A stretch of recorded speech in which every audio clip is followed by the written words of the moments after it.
Hello guys, வெற்றி நிமிட இலக்க சேனல்லேருந்து பேசுகிறோம். கிபி 1817ஆம் ஆண்டு ராஜாராம் மோகன் ராய், ராதாகாந்த் தேவ் மற்றும் பலர் இணைந்து மகா பாடசாலையை கல்கத்தா என்னும் இடத்தில் நிறுவினர். Next question. இது இந்திய தேசிய காங்கிரஸில் என்னென்ன மாநாடுகள் நடந்ததுன்னு சொல்லிட்டு பார்க்க போகிறோம். ஃபஸ்ட்டு மாநாடு எங்கே நடந்திருக்கணும்? மும்பையில் நடந்திருக்கும் 1885. இரண்டாவது மாநாடு கல்கத்தாவில் 1886 தாதாபாய் நவ்ரோஜி தலைமையில் நடந்திருக்கும். இவர் தான் இந்தியாவின் குரல் என்று அழைக்கப்படுகிறார். முதல் மாநாடுக்கு யார் தலைமை வச்சுருப்பாங்கன்னா WC பானர்ஜி. நெக்ஸ்ட்டு மூன்றாவது மாநாடு சென்னை மாநாடு 1887 சென்னையில் நடந்திருக்கும். இதுக்கு தலைமை ஏற்றவர் யாருன்னா பக்ருதீன் தியாப்ஜி. எங்கே நடந்திருக்கோன்னா சென்னையில் 1000 விளக்கு பகுதியில் நடந்திருக்கும்.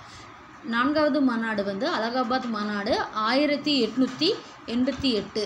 இதுக்கு தலைமை ஏற்றவர் யாருன்னு சொல்லிட்டு கமெண்ட் பண்ணுங்கள். Thank you guys. இதெல்லாம் உங்களுக்கு யூஸ்ஃபுல்லாக இருக்கும்னு நினைக்கிறேன். சப்ஸ்கிரைப் பண்ணுங்கள்.